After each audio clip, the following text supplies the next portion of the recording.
നിങ്ങൾക്ക് ഇവിടുത്തെ കുറ്റിച്ചിറൻ്റെ ചരിത്രം അറിയായോ? യെസ്, പറയാൻ പറ്റൂ. പറയണോ? കുറ്റിച്ചറിൻ്റെ ചരിത്രം പറയുകയാണെങ്കിൽ കുറേ ദീർഘം ഉണ്ടാവും കേട്ടോ. അതായത് ഇപ്പോൾ നമ്മൾ ചരിത്ര വിദ്യാർത്ഥികളാണെങ്കിൽ 8-ാം നൂറ്റാണ്ട് മുതൽ കുറ്റിച്ചിറക്ക് ചരിത്രമുണ്ട്. ചരിത്രപരമായിട്ട് കുറ്റിച്ചിറ പ്രാധാന്യമുള്ള പ്രദേശമാണ് കുറ്റിച്ചിറ.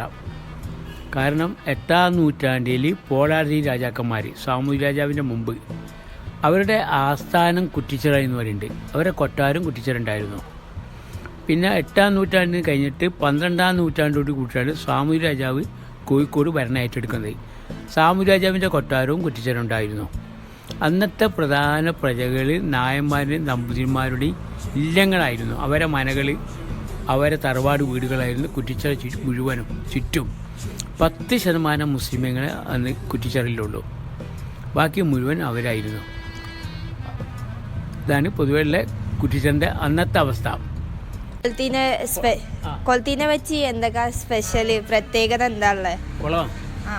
കുളത്തിൻ്റെ പ്രാധാന്യം എന്ന് പറഞ്ഞാൽ കുറ്റിച്ചിറ എന്ന് പറഞ്ഞാൽ 300 കൊല്ലം മാത്രമേ കുളത്തിന് പ്രായം പറയുന്നുള്ളൂ, കുളത്തിൻ്റെ നിർമ്മാണം പറയുന്നുള്ളൂ. കാരണം നമ്മുടെ മിസ്കാൽ പള്ളി ഉണ്ടല്ലോ, ഒരു പള്ളിയല്ലല്ലോ മിസ്കാൽ പള്ളി. മിസ്കാൽ പള്ളീൻ്റെ നിർമ്മാണ കാലത്ത് പള്ളിക്ക് സാമൂതിരി രാജാവ് അനുവദിച്ച സ്ഥലം അതൊരു വലിയൊരു കുഴിയായെന്ന് പറയുന്നുണ്ട്, ചേരിക്കുഴി. ആ കുഴി നികത്താൻ വേണ്ടിയിട്ട് കുറ്റിച്ചിറ എന്ന് പറഞ്ഞാൽ അപ്പോൾ കുളം നിൽക്കുന്ന സ്ഥലം അന്ന് കുറ്റിക്കാടായിരുന്നു. ആ ഭാഗത്തു നിന്ന് മണ്ണ് വെട്ടിയെടുത്തിട്ടാണ് ഈ പള്ളി നിൽക്കുന്ന ഭൂമി ഉയർത്തിയത്. അങ്ങനെ ആ ഉയർത്തിയ തിണ്ടിൻ്റെ മുകളിലാണ് പള്ളി നിർമ്മിച്ചത്. 300 നൂറ്റാണ്ടുകളോളം ആ ഭാഗം അങ്ങനെ വലിയൊരു കുണ്ടായിട്ട് തന്നെ കിടക്കായിരുന്നു. പിന്നീട് ടിപ്പു സുൽത്താൻ കോഴിക്കോട്ട് വന്നിരുന്നു 1788. ഇവിടെ ഷെയ്ഖ് ജിഫിരി തങ്ങൾ എന്നിട്ട് കുറ്റിച്ചിറയിലൊരു തങ്ങളുണ്ടായിരുന്നു ആ കാലഘട്ടത്തിൽ. ഇപ്പോൾ അവരെ കുടുംബങ്ങളുണ്ട്. ജിഫിരി തങ്ങളെ കാണാൻ വേണ്ടിയായിരുന്നു ടിപ്പു കോഴിക്കോട്ട് വന്നത്. കോഴിക്കോട്ട് വന്നപ്പോൾ ടിപ്പുവിനൊരു ആഗ്രഹം തോന്നി തങ്ങളെ കാണണമെന്ന്. അങ്ങനെ ടിപ്പു കുറ്റിച്ചിറയിൽ വന്നിട്ട് ഷെയ്ഖുമായിട്ട് മുഖം കാണിച്ചു. ഷെയ്ഖിനോട് ടിപ്പു ചോദിച്ചു എന്താണ് ആവശ്യം പറയാൻ പറഞ്ഞു. ഷെയ്ഖ് പറഞ്ഞു ആദ്യമായിട്ട് തന്നെ ഈ കെടുക്കുന്ന കുണ്ട്, പള്ളിക്ക് വേണ്ടി മണ്ണെടുത്തല്ലോ, ആ കുണ്ട് നികത്തിയിട്ട് കുളമാക്കി മാറ്റിയിട്ട് ആളുകൾക്ക് കുടിക്കാനും തീരുമാനമുള്ള ഒരു ചിറാക്കി മാറ്റണമെന്ന് പറഞ്ഞു. ഉടനെ ടിപ്പു സാമൂതിരി രാജാവിൻ്റെ കൽപ്പന കൊടുത്തു. സാമൂതിരി രാജാവാണ് പടവ് കെട്ടിയിട്ട് ഇന്നത്തെ നിലക്കുള്ള ചിറാക്കി മാറ്റിയെന്നാണ് കുളത്തിൻ്റെ ചരിത്രം. കഷ്ടിച്ച് 1.5 ഏക്കർ ഭൂമിയുണ്ട്, 1.5 ഏക്കറുണ്ട് കുളം. അങ്ങനെയാണ് കുറ്റിച്ചിറയിൽ കുളം വന്നത്. പിന്നെ കുറ്റിച്ചിറാന്ന് പേര് വരാൻ കാരണം കുളത്തിൻ്റെ നിർമ്മാണക്കാലത്ത് കുളത്തിൻ്റെ നടുക്ക് കൃത്യമായിട്ട് 4 തേക്കുംകാലുണ്ടായിരുന്നു. കുറ്റി വെള്ളം നിറഞ്ഞാൽ കുറ്റി ഇങ്ങനെ ഒരു മീറ്ററോളം മുകളിലേക്ക് കാണാൻ വരുന്നു. അപ്പോൾ ആ കുറ്റി നാട്ടിയ കുളായത് കൊണ്ടായിരിക്കണം കുറ്റിച്ചിറാന്ന് ചിറക്ക് പേര്, കുറ്റിച്ചിറ പ്രദേശത്തിന് തന്നെ ചിറക്കും പേര് വന്നതെന്നുള്ളതാണ് ചരിത്രം രേഖപ്പെടുത്തുന്നത്. അങ്ങനെയാണ് കുറ്റിച്ചിറ വരേണ്ടത്. ഇപ്പോൾ ആ കുറ്റിയൊന്നുമില്ല, കാലമൊന്നുമില്ല കേട്ടോ. ഇപ്പോൾ കുറ്റിച്ചിറയിൽ വരികയാണെങ്കിൽ എന്തൊക്കെ കാണാൻ കഴിയുമോ? കുറ്റിച്ചിറ ചരിത്രപരമായിട്ട് പൈതൃക പ്രദേശമാണ്. ചരിത്രപരമായിട്ട് പ്രാധാന്യമുണ്ട്, പൈതൃകപരമായിട്ടും കുറ്റിച്ചിറയിൽ പ്രാധാന്യമുണ്ട്. പ്രത്യേകിച്ചിട്ട് നമ്മുടെ കുറ്റിച്ചിറ ചരിത്രപ്രസിദ്ധമായ 3 പള്ളികളുണ്ട്. ഒന്ന് കുറ്റിച്ചിറ മിസ്കാൽ പള്ളി, 750 വർഷം പഴക്കമുള്ള മിസ്കാൽ പള്ളി. അത് യാതൊരു മാറ്റവും ഇല്ലാതെ അതേ തനിതായ നിലനിൽക്കുന്നുണ്ട്. പിന്നെ തൊട്ടടുത്ത് കുറ്റിച്ചിറ ജുമായത്ത് പള്ളിയുണ്ട്, അതിന് 1000 വർഷം പഴക്കമുണ്ട്. അതിനും യാതൊരു മാറ്റവുമില്ല, പഴമോട് കൂടി തന്നെ നിൽക്കുന്നത്. പിന്നെ അതിൻ്റെ തൊട്ടടുത്ത് തന്നെ കുറ്റിച്ചിറ മുച്ചുന്തി പള്ളിയുണ്ട്, അതിന് 1100 വർഷം പഴക്കമുണ്ട്. അതിനും യാതൊരു മാറ്റവും വരുത്താതെ തനിമയോട് കൂടി തന്നെ നിൽക്കുന്നത്. അപ്പോൾ കോഴിക്കോട് പട്ടണത്തിൽ വന്നു നോക്കിയാൽ ഇത്രയും പഴക്കമുള്ളതും തനിമയോട് കൂടി നിൽക്കുന്നതുമായ ഒരൊറ്റ കെട്ടിടവും കാണാൻ പറ്റില്ല. അതാണ് കുറ്റിച്ചിറക്കുള്ള പൊതുവെയുള്ള ഈ പൈതൃക പ്രദേശമായിട്ട് കാണുന്നത്. പിന്നെ കുറ്റിച്ചിറക്ക് ചുറ്റുള്ള തറവാട് വീടുകൾ, പഴയ തറവാട് വീടുകൾക്ക് 300-400 വർഷങ്ങൾ പഴക്കമുള്ള വീടുകൾ കൂടി തറവാട് കുറ്റിച്ചിറയുണ്ട്. അപ്പോൾ അതെല്ലാം പൊതുവെയുള്ള കുറ്റിച്ചിറൻ്റെ പൈതൃകമായ ഭാഗങ്ങൾ.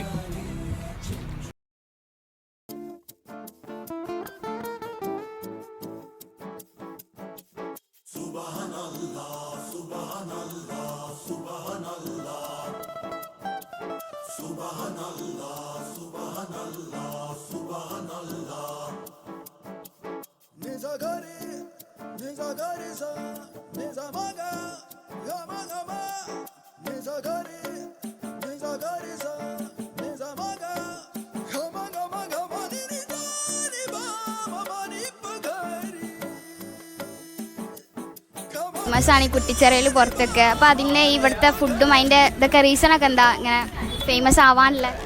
ഫേമസ് ആവാനുള്ള കാരണം എന്ന് പറഞ്ഞാൽ നല്ല ഫുഡ് കൊടുക്കുക. എങ്ങനത്തെ ഫുഡൊക്കെ ഞങ്ങൾ പ്രിപ്പയർ ചെയ്യണേ? സാധാ നമ്മളെ വീട്ടിലുണ്ടാക്കുന്ന അതേ സ്റ്റൈലിലുള്ള ഫുഡ് തന്നെയാണ്. അവർ കൃത്രിമമായിട്ടൊന്നും ചേർക്കണില്ല. ഈവൻ ഒരു ടൊമാറ്റോ സോസ് വരെ ചേർക്കുന്നില്ല. അപ്പം നാടൻ ഫുഡാണ്. നമ്മൾ എന്താ പറയുക, ഉള്ളി, തക്കാളി, പച്ചമുളക് ഒക്കെ സാധാരണ വീട്ടിലുണ്ടാക്കുന്ന ആ ഫുഡ് അത് കൊടുക്കുക. നല്ല ഫുഡ് കൊടുക്കുക, ആൾക്കാരെ എവിടുന്നും വരും. അതാണ് വേറെ ഒന്നും. ഫേമസ് ആയിട്ടുള്ള ഫേമസ് ആയിട്ടുള്ള ഡിഷ് എന്ന് പറഞ്ഞാൽ പഴംപൊരി, ബീഫ്, ഉപ്മാവ് ബീഫ്, അങ്ങനെ എല്ലാ സാധനവും ഉണ്ട്. ബീഫിൻ്റെ കൂടെ ബീഫിൻ്റെ തന്നെ ഒരു 3 ഐറ്റം ഉണ്ട്. Beef chilli, beef stew, beef liver, പിന്നെ ചിക്കൻ്റെ റോസ്റ്റ് ഉണ്ട്, ചിക്കൻ റോസ്റ്റ് ഉണ്ട്, പിന്നെ വെജ് എന്തെങ്കിലുമൊക്കെ ഉണ്ടാവും. പിന്നെ ഉച്ചയ്ക്ക് നെയ്ച്ചോറ് ബീഫ് കോംബോ 90 റുപ്യ ഉണ്ട്. നെയ്ച്ചോറും ബീഫ് സ്റ്റൂ കോംബോ അത് 90 റുപ്യ ഉണ്ട്. പിന്നെ വെള്ളിയാഴ്ച ബിരിയാണി 110 റുപ്യ ഉണ്ട്. ബീഫ് ബിരിയാണി ഉണ്ട്. അങ്ങനെയുള്ള എല്ലാ സാധനവും ഉണ്ട്. പിന്നെ പൊറോട്ട, പുട്ട്, ഉപ്മാവ്, വെള്ളപ്പം, നൂൽപുട്ട്, പഴംപൊരി, പിന്നെ പലഹാരങ്ങൾ, എണ്ണക്കടികളുണ്ട്. നമ്മൾ നാടൻ ഫുഡ് അത് വളരെ റീസണബിൾ ആയിട്ടുള്ള വിലയും നല്ല ഫുഡ് നല്ല ക്വാണ്ടിറ്റിയിൽ കൊടുക്കുന്നു. അതൊക്കെ തന്നെ കാരണം. അപ്പോൾ ഇവിടെ ആൾക്കാർ കസ്റ്റമർ വന്നാൽ ഏറ്റവും കൂടുതൽ ഡിമാൻഡുള്ള ഫുഡിൻ്റെ ഡിഷ് ഏതാ? അങ്ങനെ എല്ലാ സാധനവും ഒരേമാതിരി തന്നെ. എല്ലാ സാധനവും ഡിമാൻഡ് എന്ന് പറയാൻ പറ്റില്ല. എല്ലാ സാധനവും ടേസ്റ്റ് സാധനമാണ്. അതുകൊണ്ടാണ് ഇവിടെ ഏകദേശം ഇപ്പോൾ ഒരു 95 വർഷമായി ഉണ്ടാവുന്ന എൻ്റെ ഒരു ധാരണ. കാരണം 1930 വല്യപ്പ തുടങ്ങി വെച്ചതാണ് ഈ സ്ഥാപനം. ഇത് പിന്നെ അത് കഴിഞ്ഞ് ചാമ്പ്യൻസൊക്കെ നമ്മൾ തന്നെയാണ്. അതൊക്കെ വല്യപ്പ തുടങ്ങി വെച്ചാണ്. പിന്നെ വല്യപ്പ എൻ്റെ ഉപ്പ 10ൽ പഠിക്കുന്ന സമയത്താണ് വല്യപ്പൻ്റെ മരണം. പിന്നെ എൻ്റെ ഉപ്പ ഏറ്റെടുത്ത് ഇപ്പോൾ ഉപ്പ നടത്തുന്നു. ഉപ്പൻ്റെ കൂടുതൽ മക്കളെ ഞങ്ങളും കൂടിയുണ്ട്. കുറ്റിച്ചെറയിൽ ഈ ഹോട്ടൽ ഭയങ്കര ഫേമസ് ആണ്. ഈ ഫേമസ് ആവാൻ കാരണം എന്താണ്? കാരണം എന്ന് പറഞ്ഞാൽ ഇത് ഒരു തുടങ്ങിയിട്ട് ഒരു 103 വർഷമായി ഉണ്ടാവും. പിന്നെ ഇവിടെ പോകുന്നത് പറഞ്ഞാൽ ബീഫ് ചില്ലിയാണ് കൂടുതലും. പിന്നെ ചിക്കൻ്റെ ചുക്ക, പിന്നെ ചിക്കൻ ചുക്ക, ബീഫ് വരട്ടിയത്, ബീഫിൻ്റെ ലിവർ, പിന്നെ ചില സമയങ്ങളിൽ കല്ലുമ്മക്കായ ഉണ്ടാവും. പിന്നെ എന്താണ് നമ്മളെ കൂന്തളുണ്ടാവും. പിന്നെ ലൈവ് മീൻപൊരി ഉണ്ടാവും സൺഡേ. മറ്റുള്ള ദിവസം ഉണ്ടാവും, എന്നാലും സൺഡാണ് കൂടുതൽ ഉണ്ടാവുക. പിന്നെ ചിക്കൻ സ്പ്രിങ് ഉണ്ടാവും. പിന്നെ ചിക്കന് പെപ്പർ ഉണ്ടാവും. പിന്നെ കാടമുട്ട, ചിന്നമുട്ട, ഒരുപാട് ഐറ്റംസ് ഉണ്ടാവും. കോഴിക്കോട് വന്നിട്ട് ഇവിടുത്തെ ഫുഡിനെ അങ്ങനെ ഇവിടുത്തെ ഒരു സ്ഥലങ്ങളൊക്കെ പറ്റിയുള്ള നിങ്ങളുടെ അഭിപ്രായം എന്താ? കോഴിക്കോട് ഇവിടുത്തെ ഫുഡൊന്നുമല്ല നമ്മൾ പറയുന്നത്, നമ്മൾ ഇവിടുത്തെ ആൾക്കാരെ പറയുന്നുണ്ട്. ഇവിടുത്തെ ആളുകൾ നല്ല മനസ്സിലുള്ള ആൾക്കാരാണ്. ഇവിടെ നമ്മൾ എന്തായാലും ആളുകളായിട്ട് ഡീൽ ചെയ്യുമ്പോൾ നല്ല രീതിയിൽ തന്നെ സംസാരം കാര്യങ്ങളൊക്കെ ഡീൽ ചെയ്യുമ്പോൾ നല്ല രീതിയിൽ തന്നെ. ചെറിയ വന്നാൽ സ്പോട്ട് ഫുഡിൻ്റെ സ്പോട്ട് ചാമ്പ്യൻസ് നല്ല ബീഫും നല്ല ബീഫും പൊറോട്ടയാണ്. നല്ല ചായയാണ്. ഞാൻ പറയും നല്ല ചായ. പിന്നെ കുറ്റിച്ചെറിന്റെ കാറ്റൊക്കെ കൊണ്ട് കുറച്ച് ഇരിക്കുക രസമാണ്. ഞായറാഴ്ചയൊക്കെ വന്നതിന് അത് വൈബാണ്.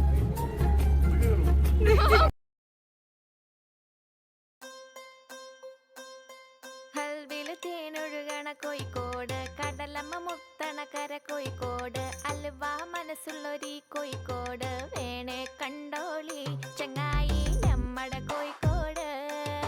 കായവറുത്ത് തരാടോ കറുമുറ വയറ് നിറച്ച് കഴിച്ചോ. ദം ബിരിയാണി കഴിച്ച പിന്നെ സംഗതി നല്ല ഉസാറ്. കൽബില് തേനൊഴുകണ കോഴിക്കോട്.